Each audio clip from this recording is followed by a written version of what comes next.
Another aspect that I think is tremendously important is those photographs of the Earth alone in space, fragile, blue world, in this vast blackness, this vacuum, velvety vacuum of space. And it's clear, it's very thin atmosphere. It's so sensitive to the depredations of human beings. You look at that and you say, hey, that's only one little world. We don't have anywhere else to go. No other planet in the solar system is a suitable home for human beings. It's this world or nothing. That's a very powerful perception. Then, in the particular field that I'm involved with, the exploration of planets, usually by robotic spacecraft, there we have opened up a universe of wonders. We have looked close up at dozens of new worlds, worlds that we never saw before. And unless we're so stupid as to destroy ourselves, there are going to be people exploring those worlds. There are going to be human habitations on those worlds. We're going to be moving out into space in the next century. And I'm fortunate enough to have played a role in the first preliminary reconnaissance of the solar system. That's a terrifically exciting thing. Every human culture has a set of creation myths, but they're in the realm of mythology or religion or folklore, and they are, of course, all mutually inconsistent. Every newspaper in America, with very few exceptions, has a daily astrology column. Astrology is bunk. Astrology is fraud. How many of them have even a weekly science column? Why that disproportion? How much real science is there on? Well, they say they're giving them, that's what the networks all say. We're just giving the American people what they want. Right? And that, you know, and we're dragging ourselves down and down and down over the last 40 years. I know, I mean, I've seen it. The great thing that is happening in our time is that we are able, through a method which can actually make some progress towards the real universe out there, to find out something about origins, and this is the scientific method applied to the science of cosmology.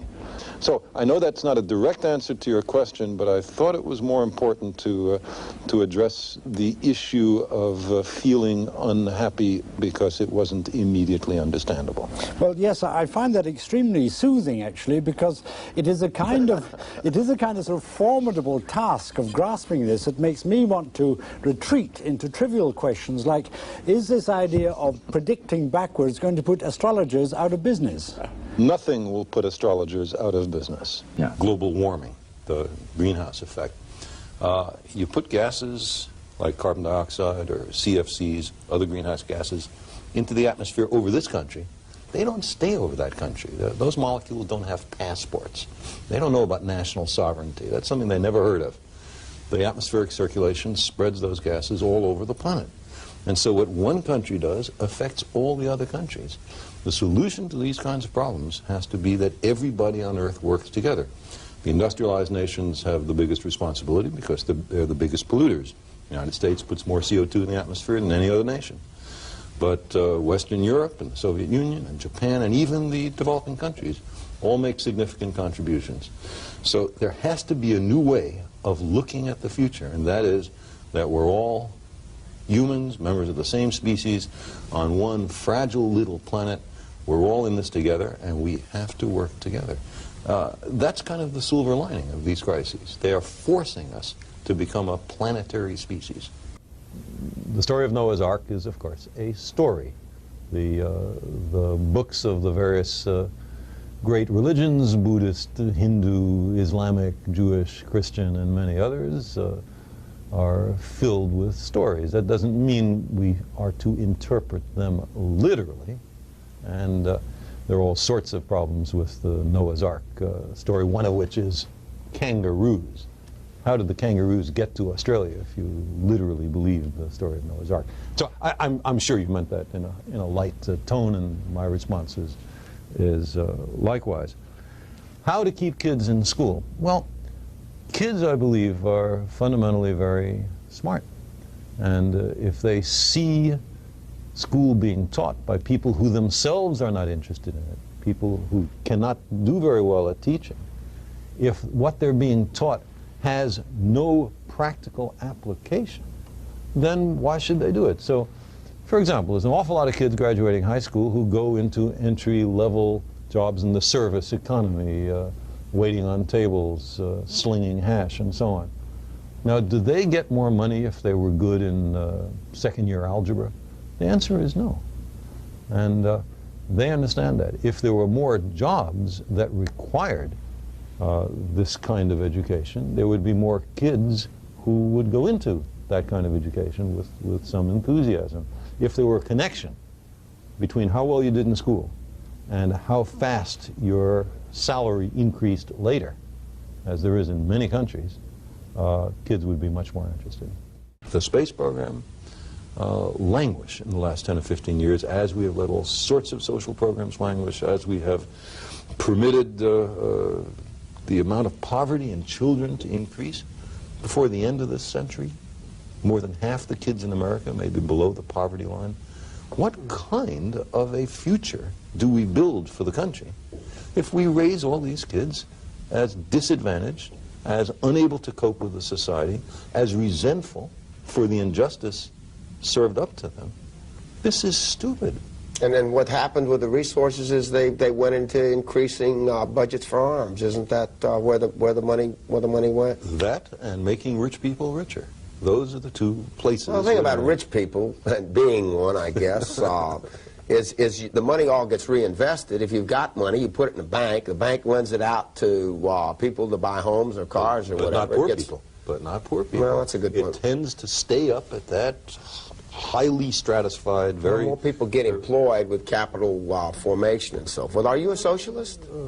I'm not sure what a socialist is, well, but I believe that the government has a responsibility to care for the people. And I'm not talking about dole.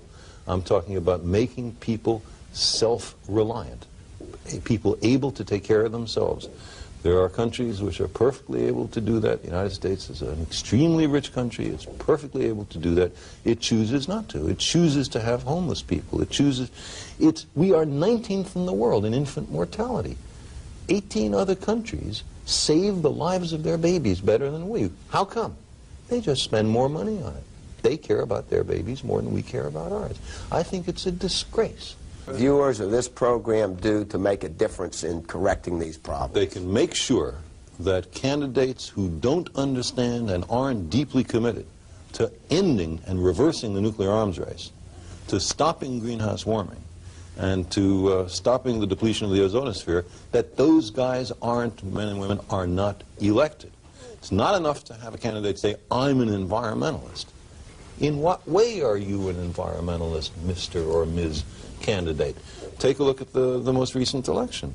There we had a candidate who said that he was an environmentalist. He, in contrast to the previous 8 years, where we had an uncompromising anti-environmentalist in the White House, okay, now there's a president, Mr. Bush, who at least acknowledges that there's a problem. We didn't even know that from listening to Mr. Reagan. But if you look at Mr. Bush's budget, we see not a hint of any real commitment to the environment. So I say in a democracy, that's the most important thing a person can do. There are a lot of other things a person can do. You can plant trees. Every individual can plant trees. That's something that's very constructive. You can boycott industries which are irresponsible on global warming and on chlorofluorocarbons. There are many things people can do, but they have to understand the issue before they can do those things. Well, we humans come and go and briefly set foot on the stage and then exit, but that's just very small potatoes compared to what the Earth is involved with and knows about. I think the essence of the scientific method is the willingness to admit you're wrong, the willingness to abandon ideas that don't work, and the essence of religion is not to change anything. The supposed truths are handed down by some revered figure, and then no one is supposed to make any progress beyond that because all the truth is thought to be in hand. I'm really talking about setting an agenda for the future.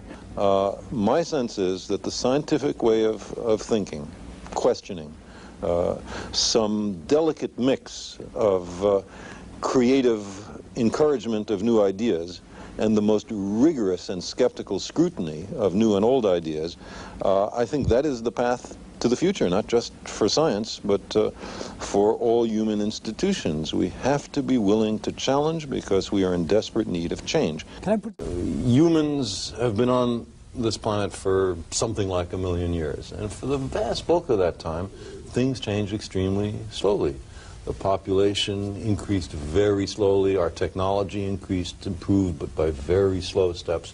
And just recently, this is what's called an exponential. It's flat for a long time, and then boom, you suddenly get a huge increase. Increase in population, increase in technology, increase in pollution, increase in our powers to disturb the environment, to change the planetary environment. But we're the same old human beings as we were 1,000 years ago and 100,000 years ago. Not much has changed with us. And so it's very hard for us to catch on that there's a new situation and we have to adapt to it. On the other hand, that's one thing we humans are good at, adapting, figuring out.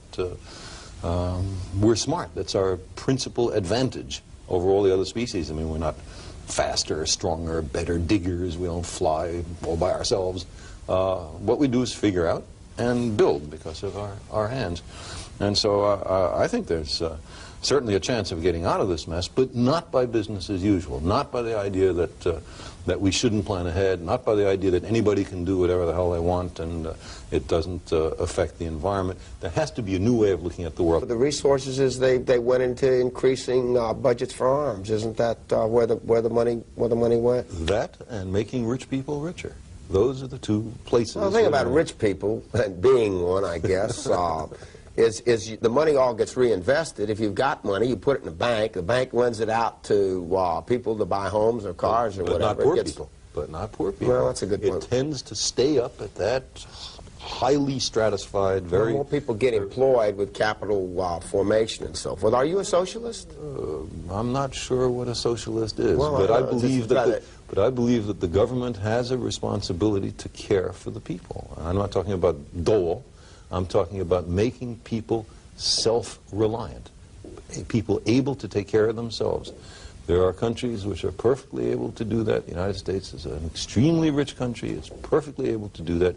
It chooses not to. It chooses to have homeless people. We are 19th in the world in infant mortality. 18 other countries save the lives of their babies better than we. How come?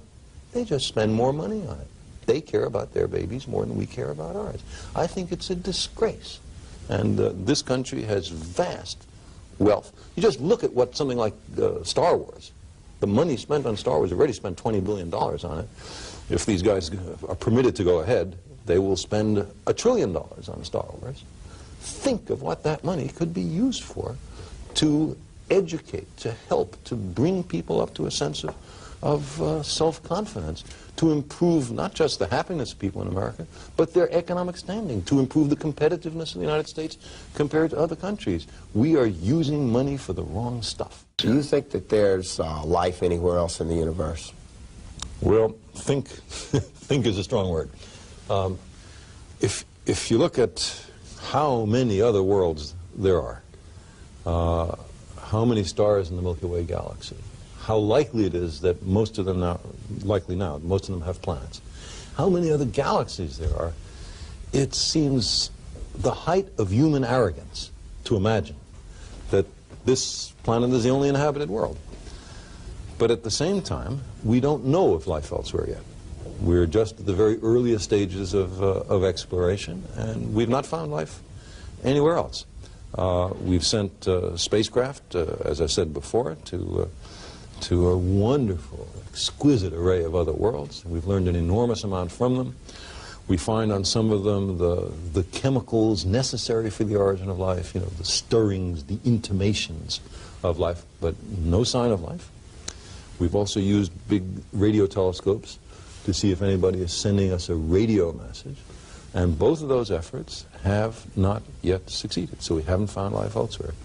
I would think a universe in which we are the only living things is much more incredible than a universe just burgeoning, overflowing with life.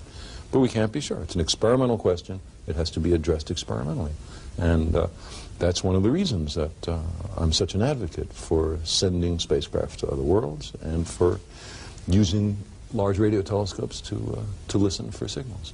And you can see it. This is, it looks like more than a dot, but it is in fact less than a pixel, a single picture element in size. In this color picture you can see that it is slightly blue, and this is where we live, on a blue dot.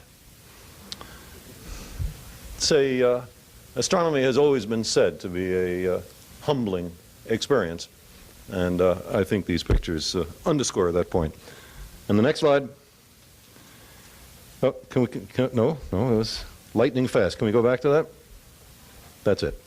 So here are the 6 of the 9 planets imaged in this portrait. The 3 smallest planets, Mercury, Mars, and Pluto, we were unable to photograph. The appearance of the Earth in this pseudo sunbeam is just an accident. It was no special significance is to be attributed to a beam of light lighting it up. All, of course, are in reflected sunlight. Well, on that blue dot,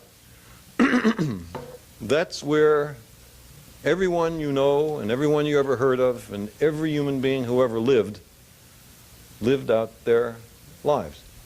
It's a very small stage in a great cosmic arena. And again, just speaking for myself, I think this perspective underscores our responsibility to preserve and cherish that blue dot, the only home we have. They can make sure that candidates who don't understand and aren't deeply committed to ending and reversing the nuclear arms race, to stopping greenhouse warming, and to stopping the depletion of the ozonosphere, that those guys aren't, men and women, are not elected. It's not enough to have a candidate say, I'm an environmentalist. In what way are you an environmentalist, Mr. or Ms. candidate? Take a look at the most recent election. There we had a candidate who said that he was an environmentalist. He, in contrast to the previous 8 years, where we had an uncompromising anti-environmentalist in the White House. Okay, now there's a president, Mr. Bush, who at least acknowledges that there's a problem. We didn't even know that from listening to Mr. Reagan. But if you look at Mr. Bush's budget, we see not a hint of any real commitment to the environment.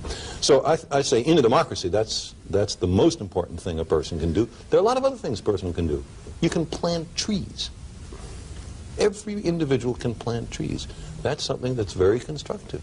You can boycott industries which are irresponsible on global warming and on chlorofluorocarbons. There are many things people can do, but they have to understand the issue before they can do those things. Well, it's always used as an argument to make no changes whatever.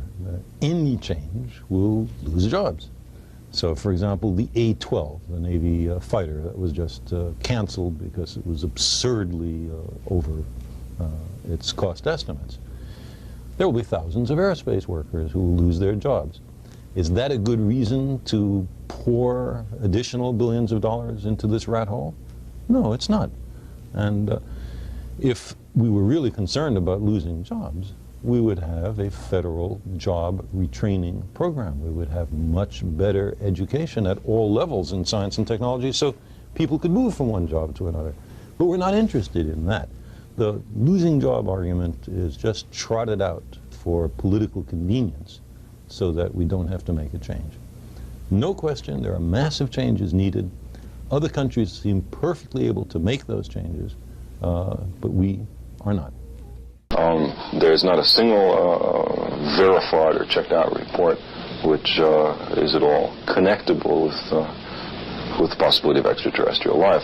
It doesn't say that I think extraterrestrial life is impossible. Quite the contrary. I think that many of the stars in the sky have planetary systems. We know enough now about the origin of life to make it appear likely that life arises naturally on the vast bulk of these planets. It's possible, but by no means certain, that life on many of these planets evolves into beings which are as advanced as we, or more advanced. And I don't see any reason why we can't imagine that there are civilizations thousands or millions of years in advance of ourselves, capable of technical feats that we can hardly imagine. If you would believe, as the flying saucer cultists would have us believe, that the majority of the saucer reports are due to visitations, then you have a very strange situation. That means several spaceships are coming to the Earth over interstellar distances every day, as if all the anthropologists in the world were to converge on one of the Andaman Islands in the Indian Ocean because they just invented the fishnet there or something. I think it's much more reasonable if you want to speculate on the possibility of extraterrestrial intelligence, that there are very rare visits from extraterrestrials to the Earth. There's no evidence for this. I just say that's not implausible. But to have several visits a day, I think, is straining credulity. Well, it's certainly what I'm talking about in the demon-haunted world. My feeling, Charlie, is that it's not that pseudoscience and superstition and New Age so-called beliefs and fundamentalist zealotry are something new. They've been with us for as long as we've been human. But we live in an age based on science and technology with formidable technological powers.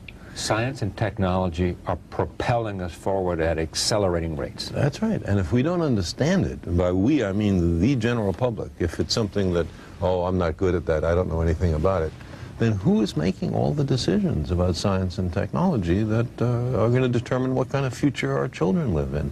Just some members of Congress? But there's no more than a handful of members of Congress with any background in science at all. And the Republican Congress has just abolished its own Office of Technology Assessment, the organization that gave them bipartisan, competent advice on science and technology. They say, we don't want to know. Don't tell us about science and technology. Surprising, because Gingrich is genuinely interested, I think, in these kinds of things as a, out of his own intellectual curiosity. Does the president still have a science advisor? He does. John Gibbons, and the vice president is scientifically literate. Yes, scientifically a science maven. I mean, you blast them all. Creationist, Christian scientists who you say would rather allow their children to suffer than give them insulin or antibiotics. Astrologers come in for particular scorn on your part. Well, I would say scorn, just derision. Derision. A more generous version of scorn. But what's the danger of all this? I mean, this is not the thing that... There's two kinds of dangers. One is what I just talked about, that we've arranged a society based on science and technology, in which nobody understands anything about science and technology, and this combustible mixture of ignorance and power, sooner or later, is going to blow up in our faces. I mean, who is running the science and technology in a democracy if the people don't know anything about it? And the second reason that I'm worried about this is that science is more than a body of knowledge. It's a way of thinking, a way of skeptically interrogating the universe with a fine understanding of human fallibility. If we are not able to ask skeptical questions, to interrogate those who tell us that something is true, to be skeptical of those in authority, then we're up for grabs for the next charlatan, political or religious, who comes ambling along. It's a thing that Jefferson laid great stress on. It wasn't enough, he said, to enshrine some rights in a Constitution or a Bill of Rights. The people had to be educated, and they had to practice their skepticism and their education. Otherwise, we don't run the government. The government runs us. But what's your personal opinion? Put you on the spot a little bit. I'm a scientist, so I say I go where the evidence goes, not what I personally would like to. What is the evidence as you interpret it? I would love to believe. Your theory. I would love to believe that there was a God who made us, who's looking out for us. And loves us. Loves us. We need takes love. care of us. And makes us intelligent, guides us, and keeps us. Such a mess. We're doing things so wrong. Then we would be relieved of the responsibility of taking care of ourselves. The voice would come from up above and say, don't pollute the atmosphere, stop the chlorofluorocarbons. Right. That's right. But that does not seem to be the case. We have to solve our own problems. We have to solve our own problems. Now, on the question of the origin of life, there's been some very interesting progress made. On the early Earth, there are two different ways in which the stuff of life, the molecules that lead to life, are made. One, it seems very clear, it was made in the primitive atmosphere, lightning, ultraviolet light falling on the Earth, that kind of stuff. And the other way is, it fell from the skies. Because at the time of the origin of the Earth, comets, a lot of debris was being swept up. The solar system was a lot more traffic in it than there is now. And a lot of that debris, we know from the exploration of Halley's Comet, for example, comets are very rich in organic matter. So the stuff of life was falling on the Earth. Now, is that the hand of God or not? Well, if you believe in God, God established the physical laws of the universe, and chemistry is a consequence of physics, so all those molecules that led to life were made by God. It's possible to believe that. I'm not opposed to that idea, but I just say there is no evidence for it. And where there's no evidence, I say keep an open mind. Don't commit yourself in the absence of compelling evidence. Imagine a room awash in gasoline. And there are two implacable enemies in that room. One of them has 9,000 matches. The other has 7,000 matches. Each of them is concerned about who's ahead, who's stronger. Well, that's the kind of situation we are actually in. The amount of weapons that are available to the United States and the Soviet Union are so bloated, so grossly in excess of what's needed to dissuade the other, that if it weren't so tragic, it would be laughable. What is necessary is to reduce the matches and to clean up the gasoline. Now, I want to say there is a historical perspective which suggests, as bad as our problems are, the nuclear arms race, the environmental issues, as bad as all that is, there is some reason for hope. There was once slavery on the planet. It is largely gone. There was once human sacrifice. There was once the divine right of kings. There was lots of stuff that today we consider... Oppression of women. Absolutely. I'm sorry I didn't say that. But all of that is changing. And we can change these issues too, because our lives depend on it. We're smart enough, we're dedicated enough to do it, but not by sitting on our duffs. We have to really work. The system was a lot more traffic in it than there is now. And a lot of that debris, we know from the exploration of Halley's Comet, for example, comets are very rich in organic matter. So the stuff of life was falling on the Earth. Now, is that the hand of God or not? Well, if you believe in God, God established the physical laws of the universe, and chemistry is a consequence of physics, so all those molecules that led to life were made by God. It's possible to believe that. I'm not opposed to that idea, but I just say there is no evidence for it. And where there's no evidence, I say keep an open mind.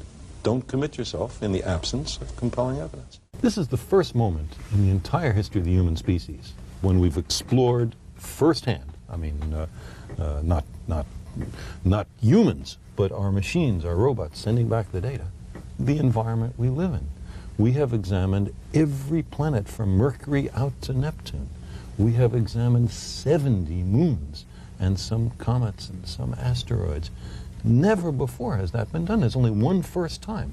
That's our generation. But what has it taught us? It's taught us, you take a look at Venus, Yeah. you see a world with a surface temperature of 900 degrees Fahrenheit, produced by a massive carbon dioxide greenhouse effect, and never again will you be tempted to believe a radio talk show hosts who say that the greenhouse effect is something invented Somebody's by liberals. imagination is That's not a right, danger. by liberals.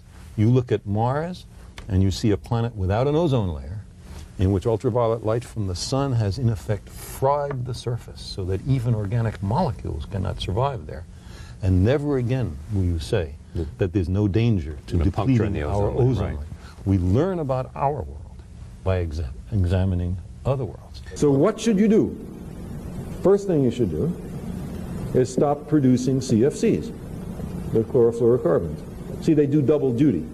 Not only do they destroy the ozone layer, they are an important greenhouse gas. They'll get us one way or another. So we should stop producing them. Secondly, to mitigate greenhouse warming, we should use fossil fuels more efficiently. By that I mean, if I had a car that went 70 miles a gallon instead of one that went 25 miles a gallon, I would not be putting as much carbon dioxide into the atmosphere for each mile that I go in driving my car. This is a kind of technological solution or mitigation of the problem. Then we should grow trees. Trees take carbon dioxide out of the atmosphere. We need massive reforestation on a global scale. Instead, what we are doing right now is destroying an acre of forest every second. Think about that for just a second. There goes an acre. A whole acre of forest every second, day after day, year after year. We're being extremely stupid. By their very nature, these assaults on the environment were not caused by any one political group or any one generation. Intrinsically, they are transnational, transgenerational, and trans-ideological. So are all conceivable solutions. To escape these traps requires a perspective that embraces the peoples of the planet and all the generations yet to come. Problems of such magnitude and solutions demanding so broad a perspective must be recognized from the outset as having a religious as well as a scientific dimension. Mindful of our common responsibility, we scientists, many of us long engaged in combating the environmental crisis, urgently appeal to the world religious community to commit in word and in deed, and as boldly as is required, to preserve the environment of the earth. Some of the short-term mitigations of these dangers, such as greater energy efficiency, rapid banning of chlorofluorocarbons, or modest reductions in the nuclear arsenals, are comparatively easy and, at least at some level, are already underway. But other, more far-reaching, more long-term, more effective approaches will encounter widespread inertia, denial, and resistance. In this category are conversion from fossil fuels to a non-polluting energy economy, a continuing swift reversal of the nuclear arms race, and a voluntary halt to world population growth, without which many of the other approaches to preserve the environment will be nullified. As on issues of peace, human rights, and social justice, religious institutions can here too be a strong force encouraging national and international initiatives in both the private and public sectors, and in the diverse worlds of commerce, education, culture, and mass communication. The environmental crisis requires radical changes, not only in public policy, but also in individual behavior.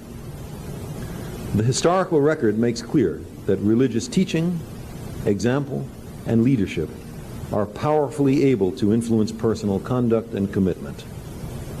As scientists, many of us have had profound experiences of awe and reverence before the universe. We understand that what is regarded as sacred is more likely to be treated with care and respect. Our planetary home should so be regarded. Efforts to safeguard and cherish the environment need to be infused with a vision of the sacred. At the same time, a much wider and deeper understanding of science and technology is needed. If we do not understand the problem, it is unlikely we will be able to fix it. Thus, there is a vital role for both religion and science. And then the last paragraph reads, "We know that the well-being of our planetary environment is already a source of profound concern in your councils and congregations. We hope this appeal will encourage a spirit of common cause and joint action to help preserve the Earth." Here's this spacecraft that has flown by the Jupiter, Saturn, Uranus, and Neptune systems. Right. Is on its way, astonishingly, to the stars, a triumph of human engineering. We turn the cameras back and take a photograph of the planet from where it came. Yeah. And we can barely see it. Here it is, a fragile, delicate, pale blue dot, and that's where we live. That's where every human has ever lived, and you can see the vulnerability at a glance. And that gives a humbling and I think character-building sense of where we are. Humbling because it says that we're only one small portion of something that is enormously large. Absolutely. And let me say a word about what that is. This dot is one of 9 planets that goes around a humdrum star that lives at the outskirts of a perfectly ordinary galaxy, which is composed of 400 billion other stars in a universe of maybe 100 billion galaxies. Yeah. And recent thoughts suggest this universe one of a very large number, perhaps an infinite number of other closed-off universes. Yeah. In that context, what is the chance that we are the center or the point of the universe? If there was no concept of having stewardship of the Earth 1,000,000 years ago, today there is at least a very great need. If you stand back from the Earth, as those Apollo astronauts did in the late 60s, and photograph the Earth from a distance in space so you can see the whole Earth, there's this blue aura that you can see surrounding the day-lit hemisphere. And it's just the atmosphere seen edge on. And what is most impressive, what many astronauts have remarked upon, is how thin, how fragile, how vulnerable it seems.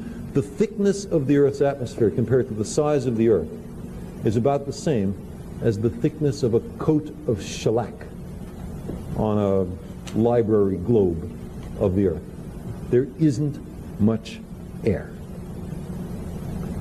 And so we now have the prospect of inadvertently endangering the life-supporting environment, the environment that supports the human species and many other species, of committing what religious people sometimes call crimes against creation. There is, of course, a role for individuals, and that is one of the blessings of democracies.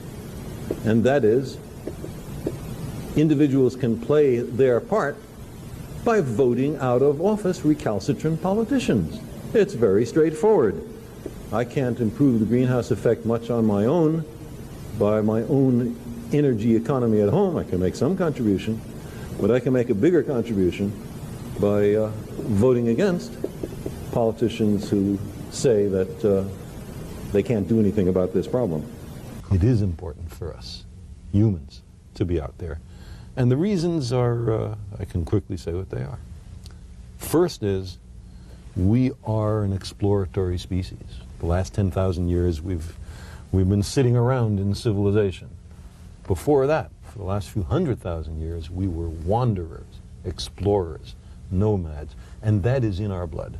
And spaceflight is an opportunity, the only one open to us, to continue that long human tradition. Secondly, that technology I was talking about can pose a danger to ourselves. We inhabit a very thin protective atmosphere. Our technology can destroy that environment that protects us. I don't for a moment say that the Earth is a disposable planet. We have to make the most heroic efforts to preserve it and us. But I still think it would be a good insurance policy, hedging our bets, or as Republicans like to say, diversifying our portfolios, for there to be humans on other worlds as well as here. And finally, there's a specific identifiable hazard that, again, not in 10 years, but in hundreds or thousands starts to become worrisome. And that is that the Earth will be hit by a large asteroid or comet, and if we're ever going to deal with that, we have to be in space. Put all that together, and I see on a time scale of decades to centuries, we really have to have a significant presence. On the other hand, there's not something that we can do as individuals. I cannot go and drive a 75-mile-per-gallon automobile because they are not commercially available. So it's no good to tell me, as my friend Mr. Riley did, that we shouldn't complain to the government or the industry. We should just do it ourselves.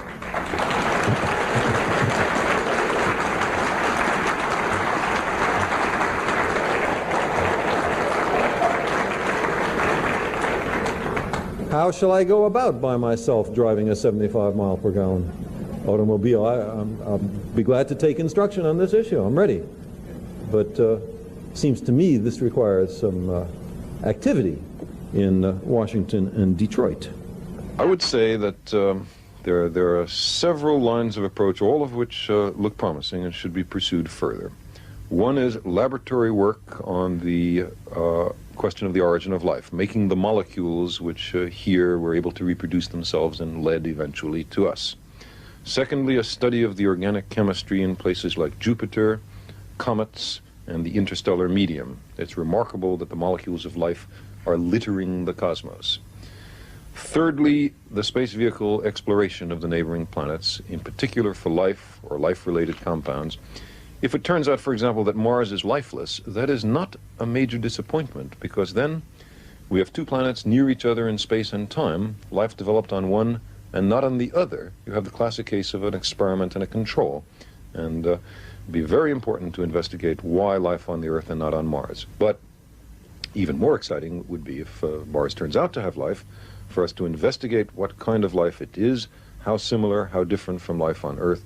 That will immensely broaden the science of biology. And then there is certainly the serious work, long-term, patient, cautious investigation of other stars for possible signals being sent our way. Ultimately, we're going to want to phase out fossil fuels. We're going to want to convert to an alternative energy economy. And what that is, we can still discuss, but in my view, it is unlikely to be nuclear power for all the obvious pollution concerns. And much more promising is solar power, which produces no greenhouse gases and does not involve radioactivity and is already economically competitive with fossil fuels if we take account of the environmental cost of the burning of those fossil fuels. That's the kind of technology we should be after. And incidentally, because developing countries tend to be located in equatorial latitudes where there's more sunlight, this is also an ideal kind of technology and could be, for them, and could be much more indigenous, that is, the technology homegrown, than big fission or fusion reactors. We are an exploratory species. We wish to understand who we are, where we are, what our surroundings are. When you study other worlds, you learn much more about your own. You provide an aperture to a benign future, and all of this can be done at the tiniest fraction of what we seem quite happy to spend on military systems. To give you an example, in March of next year, Halley's Comet will be coming by the Earth for the first time since 1910, and it will be greeted by a flotilla of 5 spacecraft from 20 nations, including the United Kingdom, but not including the United States. Why not the United States, the pioneer in solar system exploration in the history of the human species? Why not? Because a Democratic and a Republican administration decided it was too expensive. How expensive would it have been? It would have cost exactly as much as a single B-1 bomber, for which the United States is committed to purchase 100. 99 would have compromised national security. Very difficult to estimate, but there are stars which are billions of years older than our sun. Some of them very likely have planets, and therefore I can imagine civilizations immensely beyond the capabilities of our own. What capabilities those are, no one can tell, in the same sense that even the most fantastic prognostications from the middle of the 19th century about the technology of the 20th century all fell short. People like Jules Verne, asked to imagine what transportation devices people would have in 1950, imagined a kind of Victorian living room, yes, with plush velvet furniture in a gondola at the bottom of an enormous balloon which went from New York to San Francisco in only a few weeks. And he was, of course, the most imaginative speculative thinker of the 19th century. Others would have been more cautious. So it's very difficult to predict far into the future, even 100 years, when not only new technology, but new scientific principles may be discovered. But the thing that I find most striking is the enormous, remarkable capability of virtually every small child for learning. They start out eager, intellectually wide-eyed, asking extremely clever questions about the world, and then something happens, by and large, to discourage them. And I think it's a tremendous waste of natural resources. For example, a kid asks, "Mommy, why is the grass green?" And very often you get an answer like, "Oh, don't ask dumb questions," or "Who knows?" When in fact it's an extremely profound question. And how much better would it be? Why is the sky blue, or anything like that? In both those cases, it goes to the fundamentals. In one case of biology, in the other of a kind of physics. How much better it would be to say to the child, "That's a good question, Johnny. I don't know the answer. Maybe we can look it up." Or, "Nobody knows. Maybe when you grow up, you'll be the person to find out." I think kids who are discouraged from asking those questions wind up learning the lesson that there's something bad about using the mind, and we lose resources. And we need those intellectual resources because we are in very perilous times. And I think the complex and subtle problems that we face can only have complex and subtle solutions. Right. And we need people able to think complex and subtle thoughts. And I believe a great many children have that capability if only they're encouraged. The Milky Way galaxy is composed of some 400, I'm converting from American numbers to British numbers, 400,000 million separate suns, each of which more or less like our own. We now think that planets are commonplace, that most of those stars probably have planetary systems. We know the origin of life is likely under general cosmic circumstances, and there were thousands of millions of years for evolution to happen. Under those circumstances, it seems extraordinarily arrogant of us to think we are the only inhabitants of this cosmos. How are we going to find them, though? I mean, okay, there's two questions. How are they going to find us? Right. The first thing to bear in mind is that sort of tooling around the galaxy in spacecraft is a very inefficient way to do it. And what's more, as you said, no way for them to know anything interesting is happening here.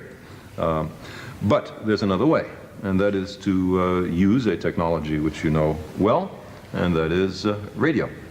Radio signals travel at the speed of light. We could broadcast the Encyclopedia Britannica to the nearest star in a week with existing technology. We could communicate, if you wanted to do that, you could communicate to any star in the galaxy with the technology not much beyond our own. And therefore, the way to do this is for them, the smart guys, to send radio messages, and for us, the dumb guys, to listen. Yeah. And that's what we're doing. And it's so inexpensive. But there's no sound coming through this. No, not sound, radio. Radio, yeah. But they're not coming through. We haven't heard any bleeps. Well, but we've just begun to listen. Well, there's two ways. One is it's enormous gravity. A black hole is a place where the gravity is so intense that even light can't get out, so it's completely dark. But if it's revolving around some other object that is shining, right, then by the gravitational tugs that the black hole makes on this other star, you can detect its presence. And another thing that happens is that black holes tend to have disks of matter surrounding them, in which the friction generates X-rays. And one of the candidate black holes, something called Cygnus X1, both does this gravitational pull and is a source of X-rays, and very likely is an example of the legendary black hole. Yeah, then there was the theory that once you enter a black hole, you could go into another universe or to another time frame. I suppose that's science fiction so far?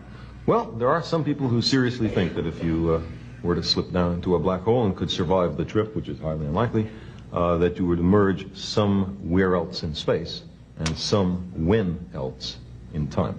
Greenhouse warming is the buildup of invisible gases. Their invisibility is precisely part of the problem because you can't just by looking see that there's a danger, which keep the heat in and build up the temperature of the Earth, producing great regions of drought in continental interiors, including the American Midwest, and through the volume expansion of seawater and the melting of polar ice, sea level rising.